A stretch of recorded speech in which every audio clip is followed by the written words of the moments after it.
அனைவருக்கும் நமஸ்காரம். ஓம் பூஜ்யாய ராகவேந்திராய சத்திய தர்ம ரதாயச பஜத்தாம் கல்பவிருஷாய நமதாம் காமதேனுவே. ஸ்ரீ ராகவேந்தருடைய பொற்பாதம் தொட்டு வணங்கி குரு வாழ்க குருவே துணை. நெட்சன் டிவி நேயர்கள் அனைவருக்கும் நமஸ்காரம். ரொம்ப நல்லா இருப்பீங்கன்னு நினைக்கிறேன். ஒவ்வொரு நம்மளுடைய பதிவுகளையும் நீங்கள் ஆதரவு கொடுத்து நல்ல விஷயங்கள் கமெண்ட் பாக்ஸில் கேட்குறீங்க, ஷேர் பண்ணுறீங்க. அதே போல் தொடர்ந்து உங்களுடைய சப்போர்ட் எங்களுக்கு தேவை. ஷேர் பண்ணாதவங்களே கண்டிப்பாக பண்ணுங்கள். புதுசாக இந்த சேனலை பார்க்குறவங்களுக்கும் கண்டிப்பாக ஷேர் பண்ணுங்கள். இப்போ 2025 சனி பகவான் வக்ர கதி ஆகிறார். மீனத்தில் பயணிக்கக்கூடிய சனி பகவான் ஜூலை 13ஆம் தேதி வக்ர கதிக்கு போகக்கூடிய அமைப்பு. இந்த வக்ரம் அப்படின்னா என்னென்னா, சனி பகவான் முன்னாடியே பாவகிரகம். இந்த பாவகிரகம் ஒரு 138 நாட்கள் வக்ரத்துக்கு போகிறார். சூரிய பகவானுடைய நிலைப்பாடு வைத்து தான் நம்ம இதை சொல்கிறோம். அப்போ கட்கடகத்தில் போகக்கூடிய சூரிய பகவான் நமக்கு சனி பகவானுடைய விஷயத்துக்கு 5ஆம் இடம் அப்படின்னு, மீனத்திலிருந்து 5ஆம் இடத்துக்கு போகக்கூடிய சூரியனுடைய இடத்தை வைத்து தான் நம்ம இந்த வக்ரம் இடம் சொல்கிறோம். அப்போ இந்த வக்ரம் என்னென்னா, பாவகிரகமான சனி பகவான் கிட்டத்தட்ட நவம்பர் 28ஆம் தேதி வரையும் வக்ரகதி ஆகிறார். சில விஷயங்களை தாமதமாகவும் காலம் கருதி கொடுக்கக்கூடியவர் நீதிமான் சனி பகவான். நீதிமான் அப்படின்னு சொல்கிறத விட ஆயுள், ஆரோக்கியம், தொழில்காரகர் யார்னா சனி பகவான் தாங்க. அப்போ தொழில் இல்லாமல் ஒரு ஜீவனம் நடத்தக்கூடிய அமைப்பு யாருக்குமே முடியாத விஷயம். அவங்களுடைய அதிபதினா 12 ராசி கட்டத்தில் கும்பமும் மகரமும் நம்ம மிக சிறப்பாக சொல்லுவோம். திரிகோணம் அப்படிங்கக்கூடிய அமைப்பும் நம்மளுடைய ஒவ்வொரு விஷயத்துக்கும் சனி பகவான் தொடர்புக்கு வரார். ஒரு புத்திர பேராக இருக்கட்டும், கர்ம வீரர், கர்ம கிரகம், கர்ம வினையை போக்கக்கூடியவர் எல்லாமே சொல்லலாம். அவர் கொடுக்க எவர் தடுப்பார்? சனி பகவான் அவ்வளவு வில்பவர் பெற்றவர் அப்படின்னு அர்த்தங்க.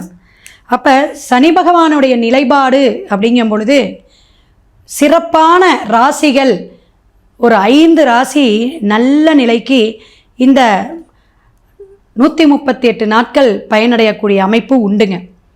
ரிஷபம் அப்படிங்கும்போது நல்ல ஒரு 11ஆம் இடத்துல இருக்கக்கூடிய சனி பகவான் பல வழியில் பணமும் தனமும் தரக்கூடிய அமைப்பு. துலாம் 6ஆம் இடத்துக்கு வரதும் அருமையான தனலாபத்தையும் ஆரோக்கியத்தையும் தரக்கூடிய அமைப்பு.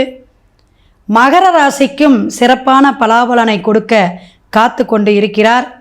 கும்பராசிக்கு பரவாயில்ல, ஏன்னா ஜென்மம் அவருடைய அதிபதி அப்படின்னு சொல்லக்கூடியவர் 2ஆம் இடத்துல இருக்கிறனால குடும்பத்தில் பல வழியில் பல தொழிலில் பணவரவு உண்டு. பொதுவாக 3, 6, 11 யோகமான இடம் அப்படின்னு நமக்கு பாவகிரகமான சனி பகவானை சொல்கிறோம். தொடர்ந்து வீடியோவை ஸ்கிப் பண்ணாமல் பாருங்கள். நிறைய விஷயங்கள் மேஷம் முதல் மீனம் வரை பலாபலனையும் பரிகாரத்துடன் எப்பயும் போல நான் உங்களுக்கு வழங்க இருக்கிறேன். கும்பராசி நேயர்களை, சனி வக்கரமாக இருந்து 2ஆம் இடத்துல என்ன பலாபலனை தருவார்? மூலத்திரிகோணம்பாங்க. ஒவ்வொரு கிரகத்துக்குமே அது உண்டு. சனி பகவான் உங்களோட இருந்தான். தொழில், ஆயுள், கர்மக்காரகர், வருமானத்தை துடுக்கக்கூடியவர். வருமானம் அப்படிங்கிறது ரொம்ப முக்கியம் அல்லவா? எந்த ஒரு விஷயத்தையும் ஸ்ட்ராங்காக செய்யணும், உறுதிபட செய்யணும்.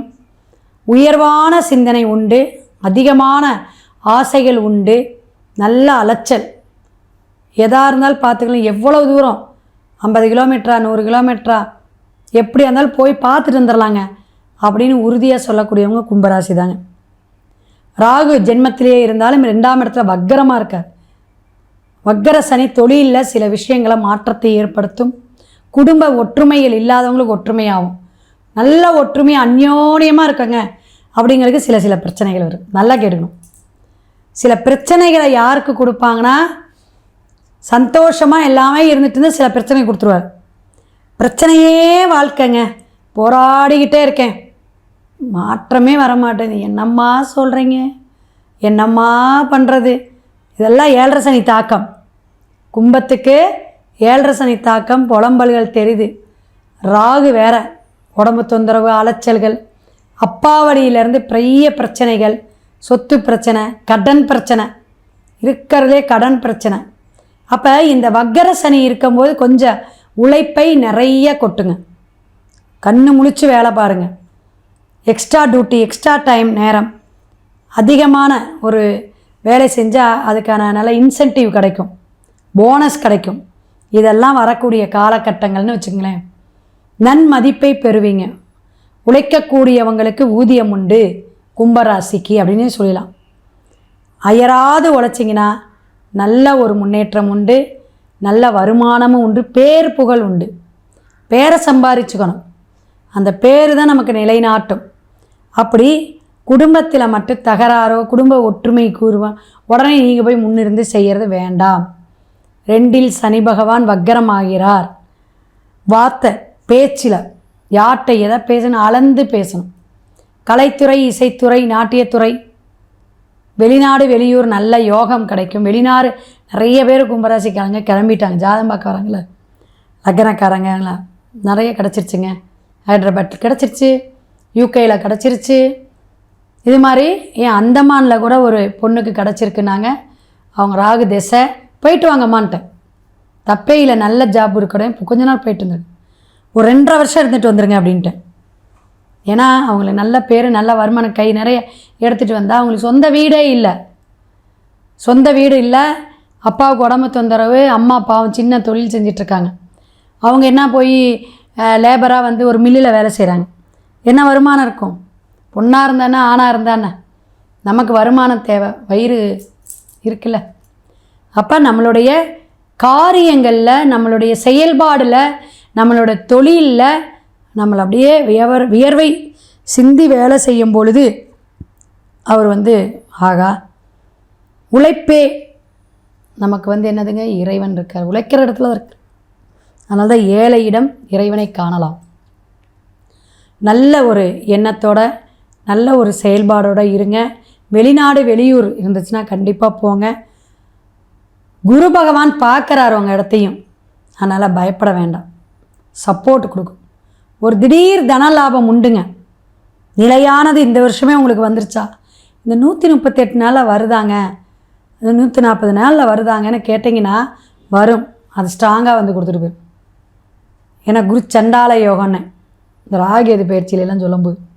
ஸோ ஒவ்வொரு விஷயமே நமக்கு இந்த மாதிரி கோச்சார கிரகங்கள் ஜனன ஜாதகத்தில் கட்டத்தில் எப்படி இருக்குன்னு பார்க்கணும். அதையும் நம்ம பார்த்துட்டு தான் அனலைஸ் பண்ணி தான் தசாபுத்தி ஒத்துழைப்போடு தான் ஸ்ட்ராங்காக சொல்லணும்.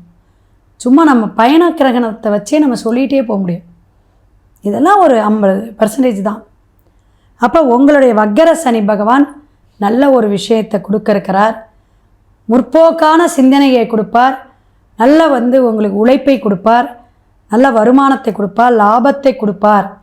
அப்படின்னாலும் சில குடும்பத்தில் மட்டும் பிரச்சனைகள், சண்டை சச்சரவை கொடுப்பாங்க. குடும்பத்தை விட்டு பிரியக்கூடிய சூழ்நிலைகளை ஏற்படுத்தும். விவசாயத்துறையில் இருக்கிறவங்களுக்கெல்லாம் நல்ல ஒரு உழைப்பு அதிகமாக கொடுத்தாலும் ஊதியத்தை கொடுக்கக்கூடிய அமைப்பை உண்டு அப்படிங்கிறத தெரிஞ்சுக்கலாம். குழந்தைங்கள்லாம் நல்லா படிப்பாங்க. அலைச்சல்கள் இருக்கும். நல்லா படிக்கலாங்க மேடம், நீங்கள் என்ன சொல்கிறீங்க? என் பொண்ணு சதய நட்சத்திரம், படிப்பே இல்லை, படிக்கவே மாட்டேங்கிறா. திருச்செந்தூர் அர்த்தநாரீஸ்வரர் கோயிலுக்கு போயிட்டு வாங்க. செங்கோட்டு வேலவராக சேவலை கையில் வச்சிட்ருக்கார். சேவலை வச்சிட்ருக்க ஒரு நிறைய ஒவ்வொரு கோயிலுக்கும் ஒவ்வொரு ஸ்தலத்துக்கும் ஒரு புனித வரலாறு உண்டு, வரலாற்று செய்தி. ஏன் அங்கே வந்து உட்கார்ந்தார், அங்கே என்னென்ன விஷயங்கள் வந்து இருக்குது, என்னென்ன அந்த கோயிலில் வந்து சிற்பக்கலை இருக்குது, எல்லாம் பார்க்கணும். மதுரை எடுத்துக்கிட்டிங்க சிறப்பாக பிரம்மாண்டமாக இருக்கும். இந்த திண்டுக்கல்லில் தாடி கொம்புன்னு ஒரு இடம் இருக்குது, அங்கே அதை விட பிரம்மாண்டமாக இருக்கும். கடன் தொந்தரவு, வம்பு வழக்கு, கோர்ட்டு கேஸு, வருமானம், தொழில், பிஸ்னஸ் அப்படிங்கிறவங்களெல்லாம் தாடி கொம்பு அஷ்டமி திதியில் போய்ட்டு வர சொல்லுவேன். எப்படி வழிபாடுன்னு கேட்டுக்கணும். கேட்டால் தான் தெரியும். தட்டுனால் தான் திறக்கப்படுங்கிறாங்களே. ஜாத்தை பார்த்துங்க. 7.5 சனி புலம்பிகிட்டு இருக்கிறதோ 2 சனின்னு சொல்கிறது தப்பு. காலை பாதிக்கும், சரியான நேரத்துக்கு சாப்பிட முடியாது, உடல் உபாதைகள் இருக்கும், மண்டை குடைச்சல் இருக்கும், போன காசு திரும்பி வராது, கடன் வாங்குற சூழ்நிலை ஏற்படுத்தும், நிறைய விரயத்தை கொடுக்கும், வருமானத்துக்கேற்ற ஊதியம் வருமா வராது. அப்போ உழைப்புக்கான விஷயங்கள் நடக்குமா நடக்காது. இதெல்லாம் தடையை கொடுக்குறவர் தான், தாமதத்தை கொடுக்குறவர் வக்கரத்தில் இருந்தாலும் தருவாரா, தரக்கூடிய அமைப்பு உண்டு. குரு காப்பாற்றிக்கிட்டு இருக்கார் அப்படி சொல்லலாம். குரு என்ன செய்வாருங்க, எப்பயுமே எவ்வளவுதான் பிரச்சனைகள் இருந்தால் நான் இருக்கேன் அப்படின்னு சுப பார்வையாக பார்த்து கொஞ்சம் சப்போர்ட் பண்ணுவார். அப்போ தப்பிச்சுக்கலாம் அப்படிங்கும்போது ஒரு தடவை தான் அடி, அடுத்தது கிடையாது. ஒரு தடவை தான் குழந்தை பாக்கியம், ஒரு கலைப்பு உண்டாகும், கலைப்பு உண்டாகும், அதுக்கப்புறம் குழந்தை தங்கிடும். இப்படிலாம் சொல்கிறாங்களே, இதெல்லாம் உண்டு. கிரகத்துடைய கோச்சாரம் தான் பாடாப்படுத்தும். வக்கர சனி பகவான் பல விஷயங்களை உங்களுக்கு ஏற்றத்தை கொடுக்க இருக்கிறார். மாகாளி அம்மன், வெக்காளி அம்மன், பன்னாரி அம்மன், இந்த மாதிரி அம்மன் கோயில் வழிபாடு எடுங்க. நவகிரகத்தில் இருக்கக்கூடிய சனீஸ்வர பகவானுக்கு கருப்பு துணி எடுத்து ஒரு ப்ளவுஸ் பிட்டு எடுத்து எல்முடிச்சோட நல்லெண்ணெய் தீபம் போடுங்க. மண் அகல் விளக்கில் 8 தீபம் போட்டு வாங்க. ஒரு தடவை செஞ்சுக்கிட்டாலும் உங்கள் நட்சத்திர அன்னைக்கு போய் கூட நீங்கள் செஞ்சுக்கலாம். அப்படி இல்லைன்னா சனிக்கிழமை நவகிரகம் உங்கள் ஊரில் எந்த இடத்துல இருக்கோ அங்கே போய் நீங்கள் வழிபாடு 1 to 2 காலையில் 6 to 7 வழிபாடு எடுங்க.